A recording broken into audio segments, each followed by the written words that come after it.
The man, Bola Ahmed Tinubu, he's called the president of Nigeria, not the president of Southwest Nigeria. These old politicians need to start looking in a completely different direction. If I were this president, I will not let the opposition set an agenda for me. I will not let them derail me. His first agenda when he was sworn into office was national cohesion. That has still not been done till today. And that is still what is derailing Nigeria. God forbid we go into the next elections, Nigeria divided as it is, or people start playing the ethnic and the religious card again, which is what we see at play again today. You have a few politicians from the north, like you mentioned, the former governor of Kaduna State, El-Rufai, who in trying to put together a coalition, they say projecting again this arrogant posture that seems to suggest that the North gave you this power and we want to take our power back, right? And a lot of people, especially from northern Nigeria, are tired of the shenanigans of politicians like this, and that's just the truth. They play with the emotions of the people. They make it about the North, but it's just about a few individuals who, when they are not happy or when they don't get what they want from government, they start reacting negatively. So in this instance, people said, you know what, we will not allow what happened to President Jonathan happen again.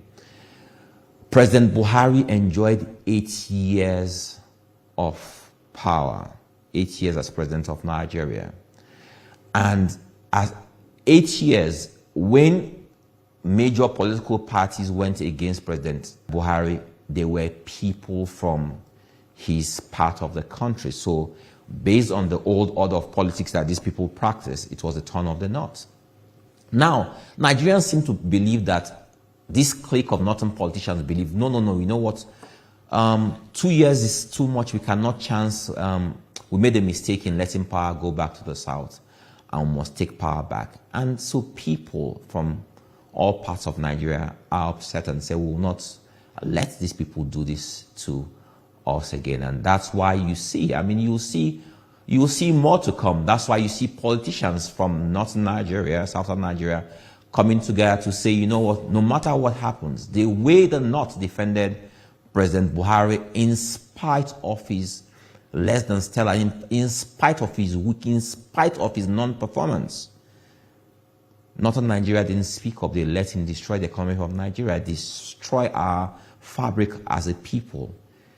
Nobody spoke up. And why do they then speak up 2 years? They didn't even let this president work on his agenda. They just said give him a different agenda from day one. And that's why people are saying, you know what?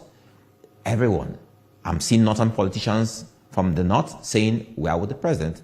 I'm seeing people from the southwest, southeast, south say they are with the president, and that they are not going to allow them derail this presidency.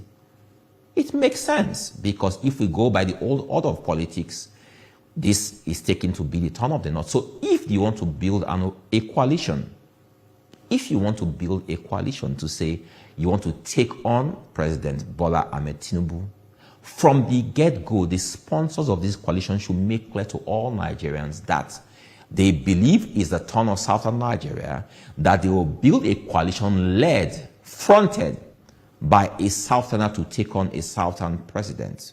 Then people will know it's not about power grabbing, because they believe that power only belongs to them.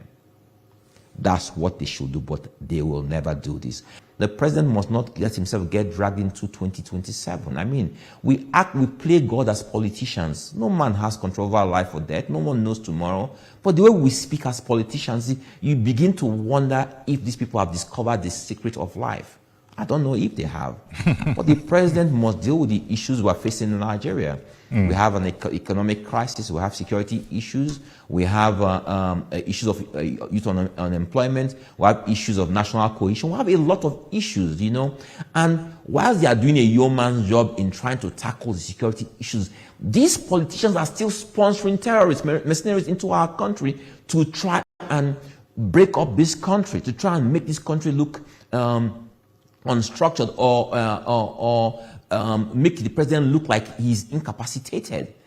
All Nigerians must begin to see through what is at play here, that a few politicians are behind the killings we are seeing all over the country. Our farmlands have been taken over. People are not farming. Cost of food has gone up. Transportation is difficult.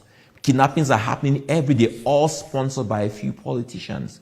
I know the National Security Advisor is doing a yeoman's job, but he needs to do more. And when I say do more, the time has come to start exposing these people. Arrest these people, prosecute these people. We know these people. You know these people. Take them on. Nothing will happen. Well, we must not bring religion and tribe into this. You know who these people are. Take these people on. Act on credible intelligence and take these people on. Nigeria is bigger than a few politicians. But we cannot have a situation where scores of people, hundreds of people are being killed every day. Look at what we're experiencing in Plateau, in Benue, in Nasarawa, in Taraba. Look at what's going on in all those places. Look at what's going on in the southwest, in the southeast. We can't continue like this. A few weeks ago, you saw what happened in Edo State. And it made it a political spectacle, with governors coming from the south to the north to go and commiserate with people, and people not speaking up about people who were killed and all those things. Why did those things happen in the first place? Why do we make politics out of those things? Now, since those people died, people are still dying every day. Why are they still not traveling? Okay.